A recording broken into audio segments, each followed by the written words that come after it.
I had a family member who was destroyed by a false allegation from a classmate. She cheated on her boyfriend with him, and instead of admitting it, she accused him of raping her at a party. He lost his job offers, faced expulsion, and his friends all turned on him. He shot himself a few weeks into the ordeal. She never admitted the allegation was false, but her friends turned on her after multiple videos of them surfaced, showing them sitting together at parties and kissing. This all happened a decade ago, but the recent data breach and controversy surrounding it brought up the memories. Story 1.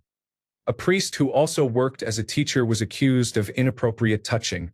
The news spread immediately, and both his workplaces and home address were made public. The person he was accused of touching denied that it had happened, as did he himself. The police investigation found nothing untoward, but the damage was done. He left the county after a series of death threats and struggled to find new work. If you search his name online, you find the article accusing him of molesting a teenager. All because of an anonymous accusation. Story 2. I had a roommate for whom I had to testify because I came home from work and a girl was hanging out downstairs while my roommate was in the shower. Later, he drove her home. Her father saw a black man, my roommate, drop her off, and she said he held her against her will and raped her. The case went all the way to court, and on the stand, she decided to tell the truth. It was a big deal in the small town I was in because he was one of the only black men in the entire town. I was a bartender, and people were saying terrible things to me, accusing me of being a human trafficker and other things. Story 3. A friend's ex was supposed to drop off his kids for his weekend with them. She never showed and wasn't answering her phone, so we drove over to her mother's house, where she was living, to see about getting them. Lo and behold, she was there with the kids. She said he wasn't getting them that weekend. His eldest, 4 years old at the time if I remember correctly, maybe 3, saw him and ran to him. She grabbed her hard enough to leave a bruise on the wrist. His daughter was struggling, screaming that she wanted to see her dad. The mother yanked her hard enough to pull her to the ground. By this point, I had called the police because that was all I could think of. I figured since it was court-ordered weekends, they would make her give them up, possibly with repercussions for how she was treating the oldest. I was half right. There were repercussions, but not for her. Apparently, she told them he had left the bruise. Her mother corroborated her story, and they believed her over the 3 of us and the child. He lost custody of both his kids for a few years, had extra child support added, and later, she used that case to get a restraining order against him. I think it's all cleared up now. I've lost contact with him over the years. Ticked me off something fierce, though. It also made me glad about the lack of opportunity I've had with women sometimes. Kids would be great, but dealing with crazy, I'll pass. Story 4. The son of a friend was accused of rape after a night of consensual sex at his university. She told some friends about hooking up days later. They did not think the guy was worthy of her and convinced her to claim rape. He was questioned by police but not charged because he had witnesses to her being all over him and loudly expressing enthusiasm during the act. The university did not care, however, and put him in front of a disciplinary board, which expelled him. They did not care that he was not charged, that the witnesses supported his story, or that the girl even recanted the story to many people. Story 5. I am a former criminal defense attorney, so I have definitely seen this happen to people. Before the accused has a chance to defend themselves, jobs are lost, family members turn their backs, spouses file for divorce, the state takes away their children, and they are kicked out of church and other social groups. The accused immediately becomes the community outcast. I had a couple of clients move across the country after having charges dismissed because it was the only way they felt they could restart their lives. Some who refused to move never regained their reputation, even after being found not guilty or having charges dismissed. It is a stain that cannot be erased. Story 6. My friend was falsely accused of sexual assault by a colleague. He was in his mid-30s and she was in her mid-20s. They were on the same career level, so there was no seniority aspect. She let him know she liked him, and he had been through a bad breakup, so he was grateful for the attention when he was at his lowest. He told her it could only be casual. They hooked up a few times and she caught feelings. When she wanted more and he told her it could only be hookups, she started trying to make him jealous by gloating about men wanting her. When that did not work, she got angry and decided to ruin his reputation. She told a colleague he forced himself on her. That colleague told others, and it escalated. Eventually, it became so big she had to report him to the police or admit she lied. She reported him. I thought he would be in trouble in the current climate, but thankfully it was resolved quickly because he had evidence. Sexy, then clingy, then angry texts from her long after the alleged assault. His reputation at work never recovered, and he changed jobs. Story 7. The allegation came from my estranged wife. I refuted it well enough that the police wanted to press a charge against her, but it took almost a year and was expensive. Defense lawyers are not cheap, especially the good ones.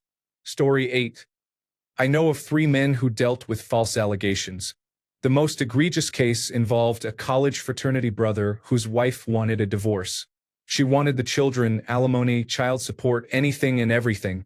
However, she had signed a prenuptial agreement. She told anyone who would listen that he not only beat her but also abused his children.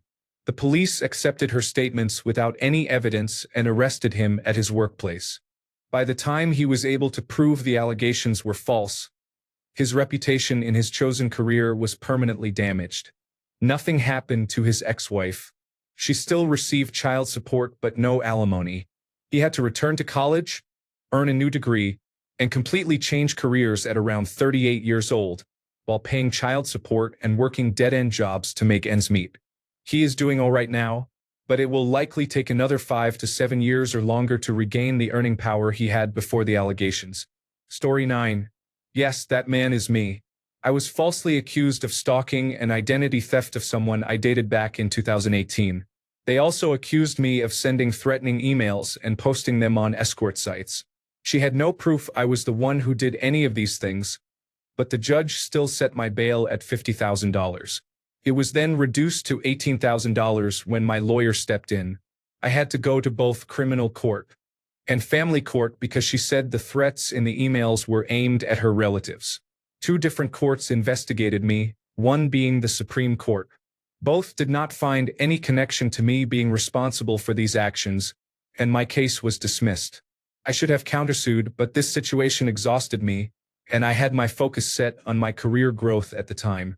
We just parted ways and forgot this ever happened. Story 10. Yes. Violence and rape threats. They discussed this many times, and he recorded one argument where she told him she could go to the police and claim that he raped her. Her confession was on his phone.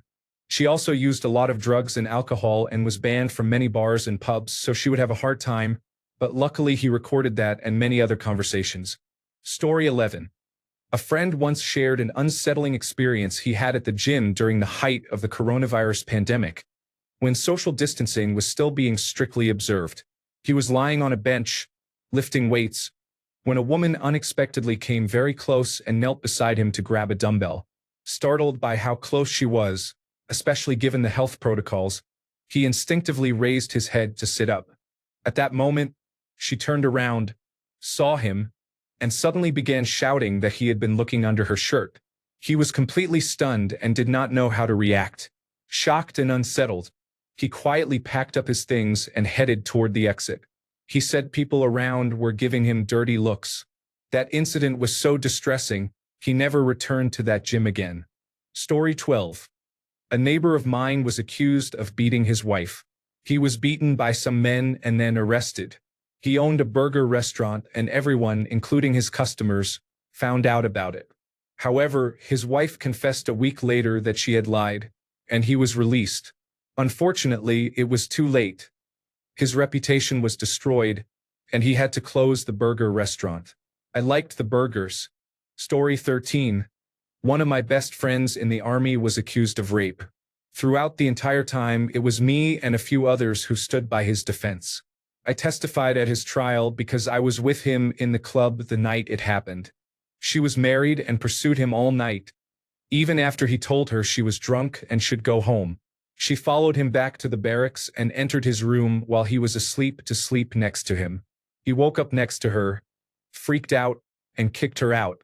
In her insanity, She concocted a false story to save face and her marriage because she was mentally unstable. The entire trial was brutal. My friend was treated poorly, and I was treated badly for testifying on his behalf, as were other female soldiers who testified to his character. The woman showed up to the trial pregnant with a baby from outside her marriage. She was in the midst of a divorce. The night before she was to take the stand, she broke down, crying that the situation had gotten out of hand and was a huge mistake. The judge dismissed the case with prejudice, and she was charged with falsified reports and violations of several Uniform Code of Military Justice articles. Even after the case was dismissed, my friend and I faced retaliation for bringing shame to our command and endured various punitive actions during our remaining time stationed there. We are both retired military and still keep in touch, occasionally discussing the case. Story 14. I got the double whammy of being falsely accused by my assaulter. When I was in school, I lived in an apartment-style residence.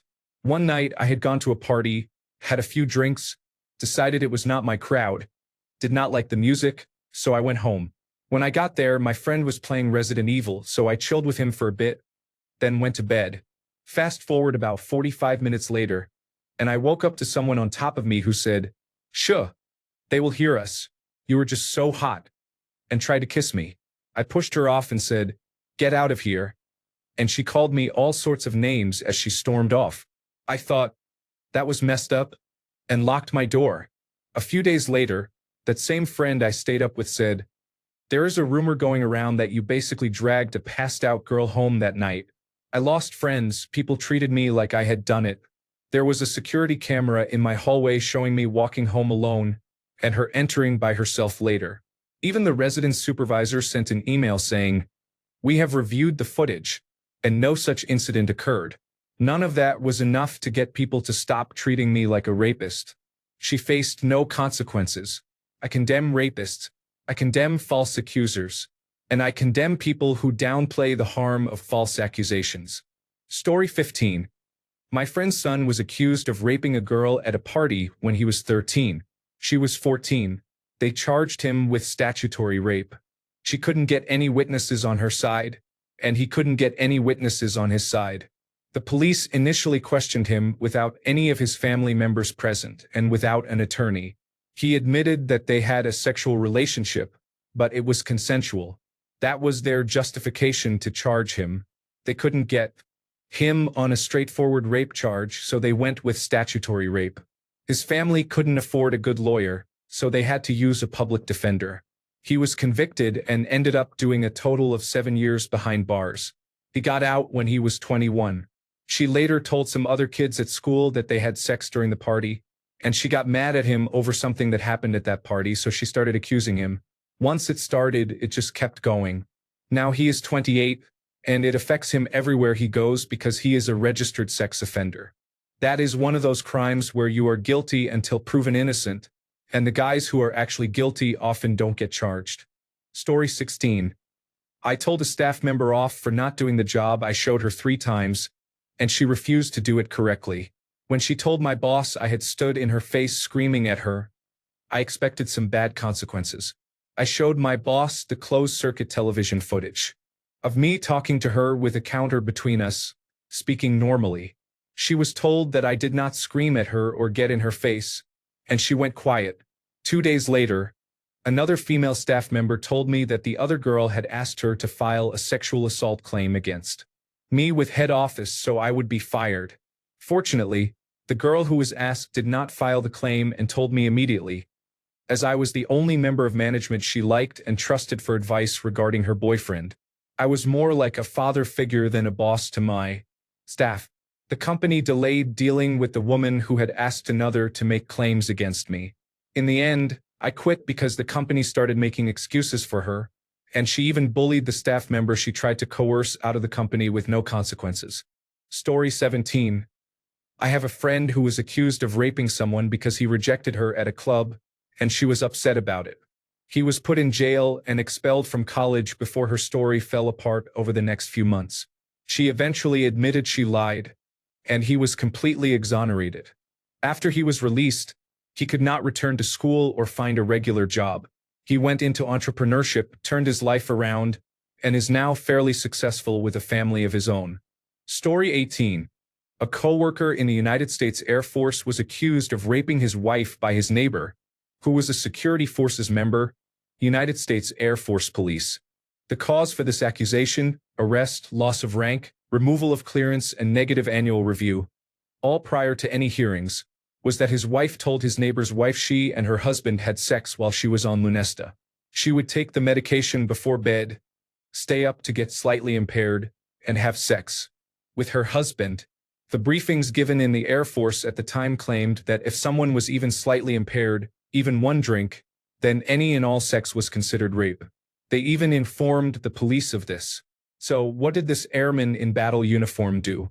He reported it and had the neighbor arrested. The chain of command immediately retaliated against him professionally in numerous illegal ways, which his lawyers fought. They demoted him based on mere accusations, which was illegal. They permanently removed his security clearances, ignoring the option for temporary removal. He was assigned to work in the snack bar instead of his normal duties, resulting in a career-damaging annual evaluation rating of 1 out of 5. All this happened while he was awaiting a court-martial. Eventually, the case went to court, and he was fully exonerated because consensual sex with your wife who has taken a sleeping pill is not rape. His wife did not want charges pressed, did not believe he raped her, and enjoyed being impaired for sex.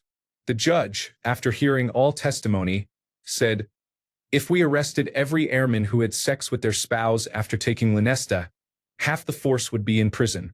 I would be in prison." The judge then dismissed the case entirely. He returned to work but was never given back his clearances or cleared to perform normal duties again. He was stuck in support roles that did not reflect well on his evaluations.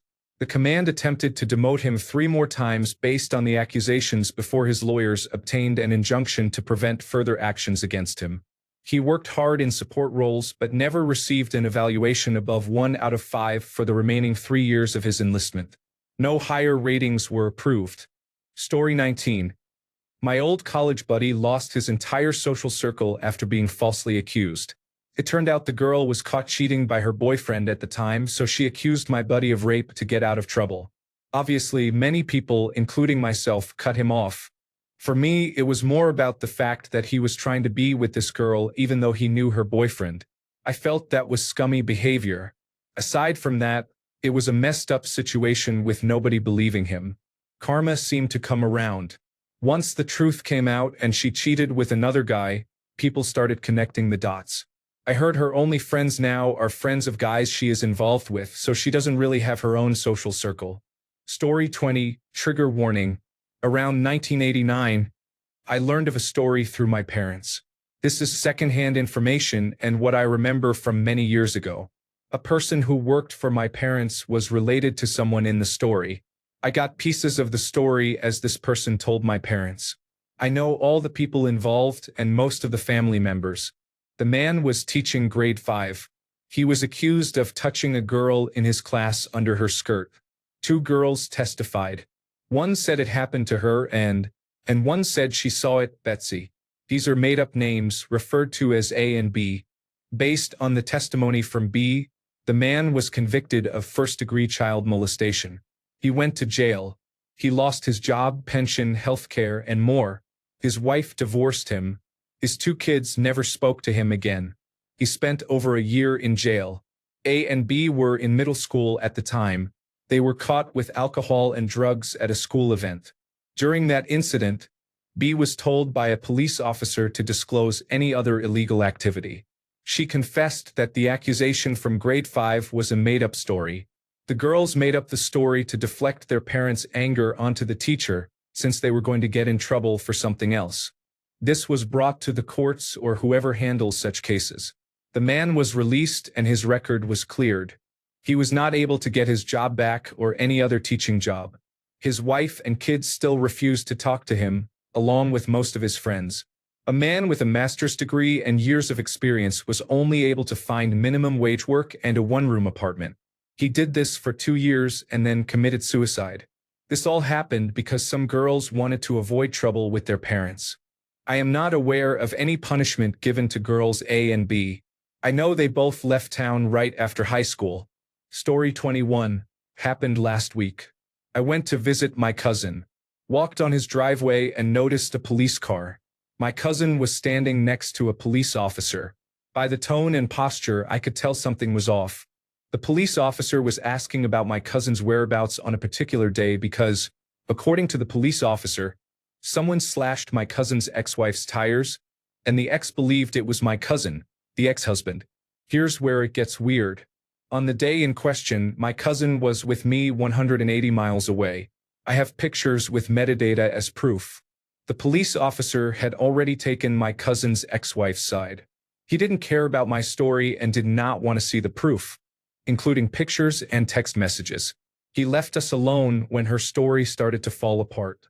Once the police officer left, my cousin said, "You were right." He was referring to what I said a few years ago. I told him the child support he's paying is only the beginning. The closer his daughter gets to 18, the more his ex will make his life miserable. Sure enough, every 6 months, like clockwork, she comes up with some crazy story. Story 22. That is horrible about your relative, original poster. It never should have come to that. All his so-called friends are trash. Did they ever express genuine remorse for wrongly labeling him, or did they just forget about him? Story 23. One of my fraternity brothers was falsely accused. It was difficult for him because he was banned from everything for months until the investigation cleared him. The sorority of the girl refused to associate with us for a couple of years, even after the girl admitted to the police she just did not want her boyfriend to find out she cheated. Overall, it was hard for him. He was very different afterward and stopped socializing as much. He improved a little after college, but it damaged his reputation on campus for a while. Story 24. A friend's brother married a troubled woman. One night, he woke her up by getting a little frisky. She woke up and they had consensual sex with her on top. A couple of weeks later, they got into a fight, and she went to the police and filed rape charges. The police came and talked to him. He was completely honest, but he is not very bright. He was arrested and charged on the spot. I need to contact my friend to find out what happened, but thankfully, a couple of years ago, his lawyer thought he had a strong case because her story changed repeatedly. At the time, he was financially struggling, and the legal costs were very high for his family. To help visualize, imagine a troubled woman who might act like this. And yes, that fits her appearance exactly. Story 25. A friend in college was accused of sexual assault by a girl he had dated. There was proof that he was not in town when she claimed it happened, but he was still arrested and had to miss the end of the school year and all of his final exams. He was completely acquitted, and she received a minor punishment. He moved home and did not return to college. I have no idea where he is now. Story 26. My son was accused of attempted rape. The girl lied completely. Even after the closed-circuit television proved my son told the truth and never touched or threatened the girl in any way, she claimed the tape was doctored. She had been flirting with my son until someone told her boyfriend. I have never wished harm on anyone, but this person, I want her to suffer. She really tried to ruin my son's life. Story 27. Falsely accused by my ex-wife of domestic violence. I had extensive proof that she was the aggressor. The case never went far legally because she could not keep her story straight. However, I lost everything. All my friends, opportunities one had in my industry at the time were revoked, and socially I became a pariah. All because of the whims of one woman who was upset she could not get her own way. But false accusations never happen, according to women. Story 28. A false allegation was made, and he is in jail now. It was not a serious crime, so he has to serve 2 to 4 years. However, he will probably have difficulty finding work once he is released. Story 29. I was falsely accused of sexual assault in high school. Nothing came of it because no one really knew me or her. Story 30. I personally was. I'm sorry if this is a little jumbled. I wanted to tell what happened without revealing who I was. I'm honestly a little anxious to this day that it could cause some backlash. Thankfully, everything is hopefully behind me after 7 years. I'm a lot better now than I was then. I have a good career, a supportive significant other, and a great friend group. Mentally, I'm doing pretty well too. I still struggle with anxiety, but it's manageable with my own headspace. It almost ruined my life and brought me closer than ever to wanting to take my own life. I was never in such a dark spot before. I was falsely accused of sexual assault and had to go through the Title IX process. It almost became a hookup after a college-themed dance. She came back to my dorm with her friends and we started getting close, but I was the one who stopped it and didn't take it further. The next thing I knew, there was a police officer knocking on my dorm door, interviewing me for accusations of sexual assault. A couple of days later, I received Title IX letters. Throughout the whole process, she would make allegations and then have to backtrack or lie. For example, she said I took her key card or that she lost it in my car and had no option but to come back with me. Turned out she dropped it, and it was found outside in the parking lot. Another claim was that I locked the dorm so she couldn't get out, but the doors didn't lock that way, and they even told her that. Her story changed every time. None of the events lined up, and she was caught lying at nearly every step. It was scary. I was alone at a rural college, away from everyone I knew.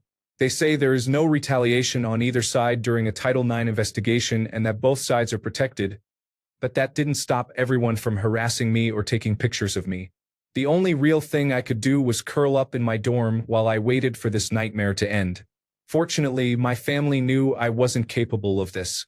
My grandmother came to visit me a couple of times a week to take me to lunch and get groceries. Thanks to the support of my parents and grandparents, we were able to hire a lawyer for a few $1,000s. He helped fight the case, ensured I wasn't charged criminally, and guided me through the Title IX investigation. Ultimately, the case was closed with no charges. Even now, I still struggle in public settings. I have trouble going on dates, and I failed out of my college classes multiple times. At a different college, I also struggled with anxiety. Something happened at my brother's wedding 7 years later. He didn't mean to say anything hurtful, but it triggered my first mental breakdown, and I almost had to go home because it brought all those feelings back. If anyone reading this is a victim of false accusations and needs a friend or someone to talk to, you can message me. It's not easy, it's scary, hard, and isolating. It gets better. The nightmare will end one day. If you need a friend, I'm here for you. Story 31. Yes. Make no mistake, false accusations are the female equivalent of committing rape. It is done for the same reasons: to dominate, to violate, to stigmatize, to destroy. It is all about power and creating harm. Worse, in many ways, because there is little to no support for the victims, and the stigma is usually amplified in the media and at the very least within the immediate community. It affects the ability to obtain education and employment and can follow the victim for decades. And legal recourse? There almost never is any, because apparently these men need to fall on their sword rather than demand justice against their perpetrator. Men and boys who have already been irreparably harmed by false accusations apparently need to take a back seat to imaginary future victims of sexual assault who might not report because false accusers were brought to justice. Make that make sense. Story 32. A young man at our local Catholic high school was involved with a girl in an empty classroom. Word spread, and she accused him of sexual assault. He was sentenced and served a significant amount of time. Later, she came forward and said it was consensual, but he had already been sentenced. Story 33. An outstanding high school teacher made time to help struggling students after class. He refused to lower grades unless the students put in the necessary work. One girl did not want to do the work and made false allegations when she failed a test. He was suspended, and he, his wife, and children endured harassment from the community. He did not back down or leave and continued to donate time and energy to the community despite receiving death threats. A year later, the girl confessed to fabricating the allegations. He was reinstated and received only a few apologies. Eventually, they moved to another community because his family continued to receive threats even after his name was cleared. Story 34. My best friend was treated unfairly, and the police assumed he was guilty the entire time. The girl accused him of sexual assault, but she retracted her statement just as he was facing years in prison. He still struggles to keep a job and with alcoholism. He is doing better and recently started a humorous podcast with his younger brother. Story 35. I didn't face legal consequences, but I spent many sleepless nights, lost some mutual friends, who I later realized were not true friends, and stopped talking with my ex's family. My ex falsely accused me of being physically violent and pushing her to the floor once, which never happened. She used this falsehood to turn her parents and some mutual friends against me and to prevent anyone from questioning why we broke up. She cheated on me and was with her new partner 2 weeks after the breakup. Obviously, they sided with her and did not care about the truth. My ex told me to my face that she could end my life. At the time, I did not understand what she meant. I have only shared this story with a few people in my close circle. More than a year later, my ex apologized for what she had done and admitted how foolish she had been. She said she missed me and asked if I would see her. I said no. It has been 2 years since that contact. I loved her more deeply than anyone else in my life, and it was the most disappointing and complicated relationship I have had. Story 36. One time I was sitting in a very quiet college classroom when suddenly everyone in the room heard the voice of a girl screaming, "Told me you weren't going to leave me." Then she yelled about how she was going to punch herself in the eye and tell the police he raped her. He put her on speakerphone to create 3 dozen witnesses. If I recall correctly, she did not file a report after he sent her a video of the whole room looking at him. Story 37. My neighbor's wife accused him of physical abuse during their divorce. He came over to ask if I had a Ring camera or something from the night to defend himself. I told him, "That's rough, but I don't have cameras." And that was the last I heard of it. Story 38. Matt Mladen, former road racing champion, was accused of abuse after retirement. Took him years to get justice. To be honest, when the story first broke, I believed it. This is a long but interesting story. Story 39. A male nurse was falsely accused of sexual inappropriateness. The patient had a long history of making accusations if she did not like the nurse or did not get her own way. This occurred in a locked psychiatric unit. He fled the country and returned to Ireland. Everyone knew he did not do anything wrong. I disliked the man, but no one deserved that. Story 40. I saw some YouTube videos lately while recovering from surgery and was irritated, so I looked into it. In Japan, especially in public, crowded places like the subway or some bars, some women have found it amusing to falsely accuse random men of sexual harassment.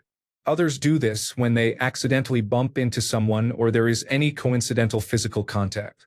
When the police are called, they almost always arrest the man, and very often he is convicted. That is the end of the line for them. Their families disown them, they are fired, and they are no longer hired anywhere.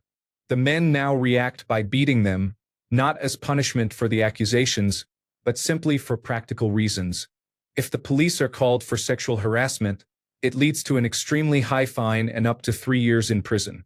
If the police are called for a brawl or physical interaction, the fine is around 500 yen and up to 15 days in prison. Story 41. Me but not sexual allegations. Simply a female colleague I never even spoke to, trying to build her career by targeting me and submitting an almost entirely fabricated story.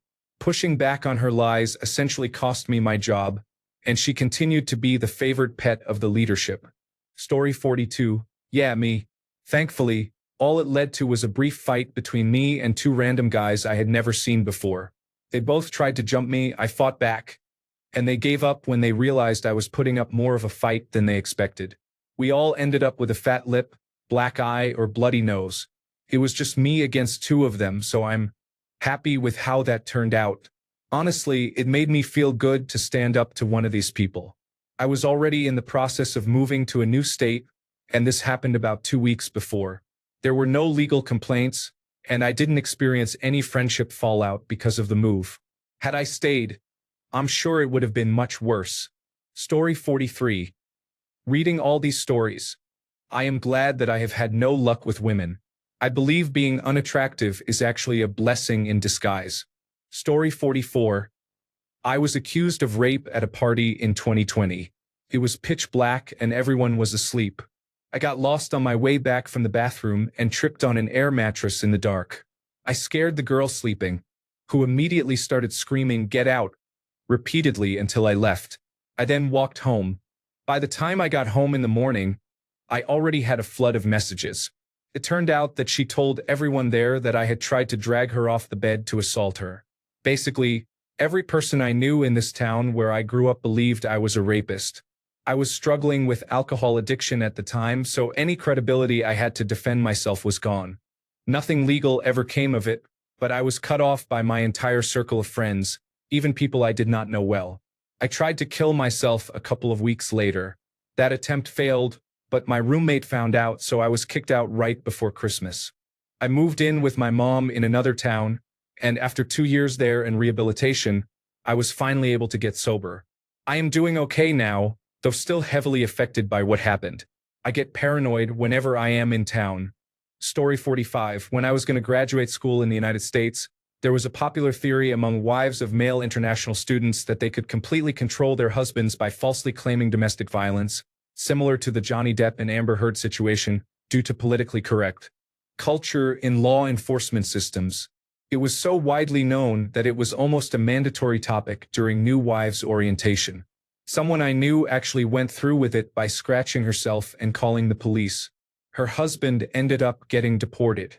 She regretted it greatly, but it was too late. Story 46. A friend of mine married a divorced woman who had unresolved issues from her first marriage. She made his life miserable, starting with their wedding where she caused a major scene.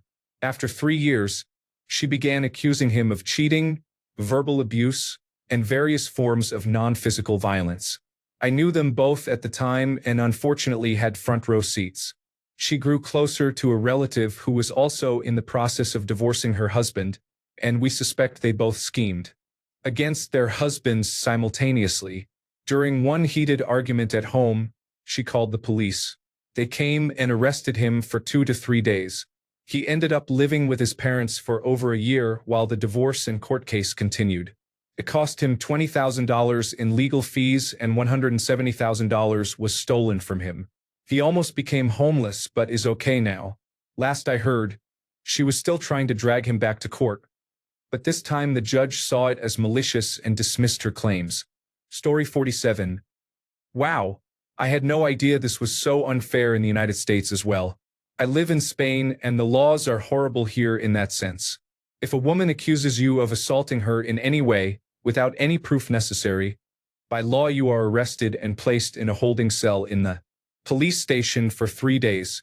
Once released, you have to hire a lawyer and go through a tedious legal battle to prove your innocence. Once proven, nothing happens to the woman who has falsely accused you. However, men usually lose their jobs and credibility with friends and family. Story 48. About 6 individuals were affected in ways ranging from being forced to make a half-hearted apology for the situation, such as when he told a minor not to let her assault him, to being excluded from honors classes in school, and even being fired and blacklisted for organizing a labor union that management wanted to eliminate. Story 49. I had a friend who was accused by his junior at the office because she wanted to extort money from him as he is wealthy. However, due to lack of proof and evidence of her lying, the case was closed. To protect himself, he filed a mental harassment case against her. She was blacklisted by all companies and could not be hired.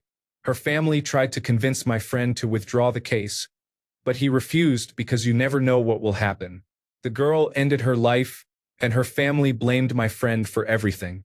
Both my friend and the girl lost their jobs at the company while the case was ongoing.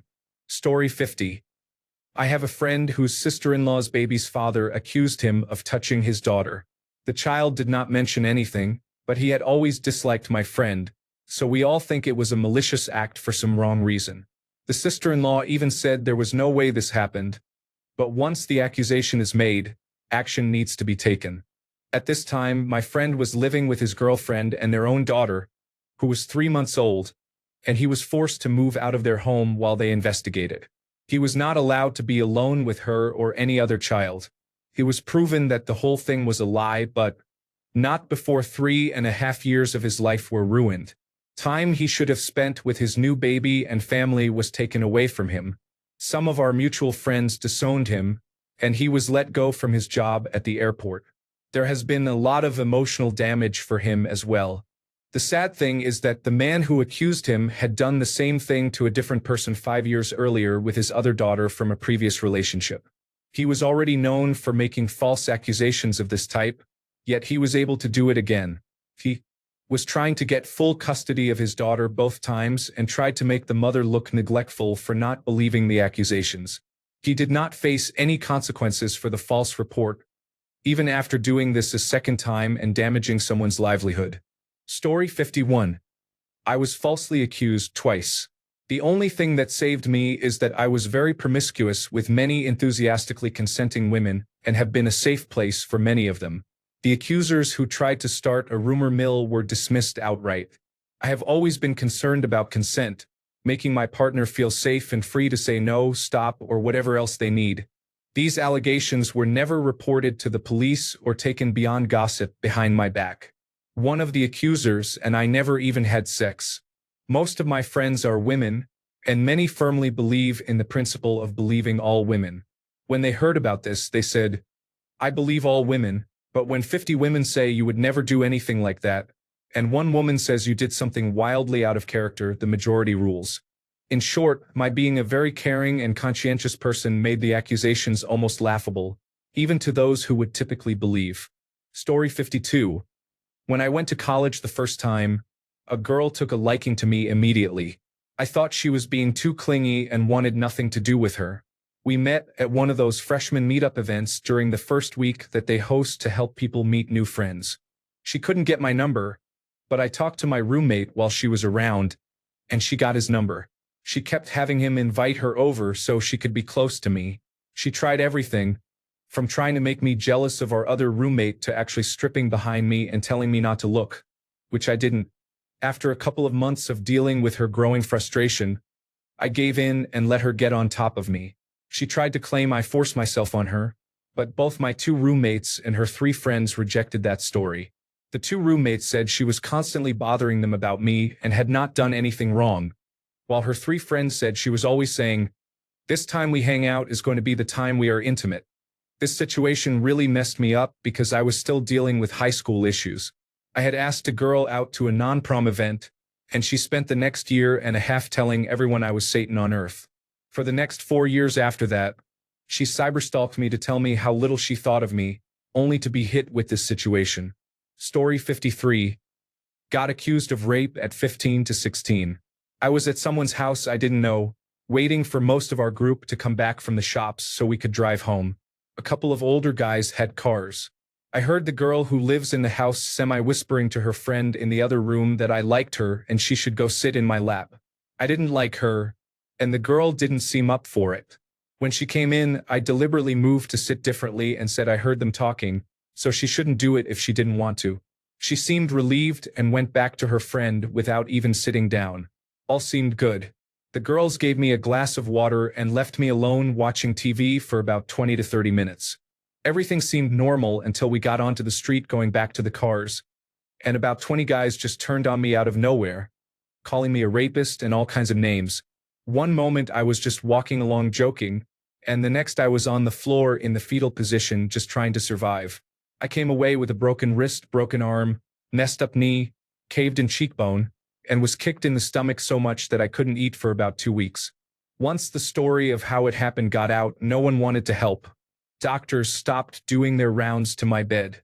Nurses were curt and polite but wouldn't fulfill requests like water or help to the bathroom. And I was discharged quickly. Back at school, no one would speak to me. Teachers looked at me with disgust, and I had to sit at my own table away from the other students. I was kept back in a classroom for about 30 minutes with a male teacher every day after school for my own safety. But it was obviously to keep the dangerous rapist away from the girls on the street because he just sat by the door like a guard. Detention teachers would just sit at their desks reading or eating with no care. This was different. It wasn't even the girl who accused me who was sitting with me. Her friend, who never even came in the same room, was the accuser. The accusations were so flimsy that the police didn't want to get involved and quickly dropped the case because in-home cameras showed both girls in the kitchen for 99% of the time I was alone with them. The girl who was sitting with me was in the room for maybe 40 seconds total and came back on camera. Seconds after leaving, looking exactly the same. Police made it abundantly clear in the interviews that they thought I did it, even though the evidence and witnesses were contradictory and I was beaten to a pulp. Not a single one of the attackers was questioned. All of them were released to their parents with zero repercussions before the ambulance had even taken me. No one was detained for what amounted to a premeditated gang assault. I will never touch another person or enter someone else's home for the rest of my life. I no longer consider anyone a friend. I don't allow anyone into my home. I don't accept lifts. I don't keep online friends, join Discord servers, or have private conversations. I don't date, never have, and never will, but only partly because of this. I avoid any situation that has the potential for an accusation. I have learned my lesson about trust, and humans can never earn it back.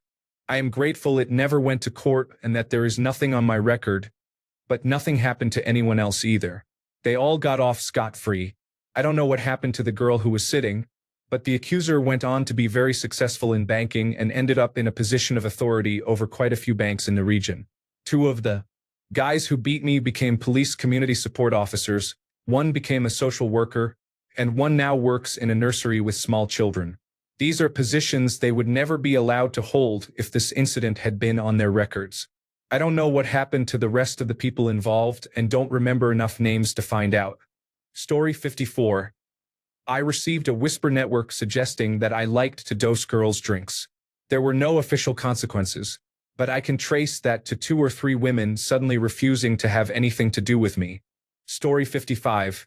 Going back to college for a Master of Business Administration is making me not want to talk to women in case they are secretly self-centered, self-entitled sociopaths who do not mind taking advantage of men for attention and money. Story 56. After reading all these stories, it's like, as a man, I am 100% motivated to only acquire the most exceptionally attractive women, 8 and above, for relationships. This way, if they betray you in a divorce court or, in the rare case, make a false accusation, at least you have passed on good physical genetics to any offspring. The birth rate is going to drop significantly in modern countries. Thanks a bunch for sticking around till the end of the video. Remember to subscribe, and until next time, stay awesome and goodbye.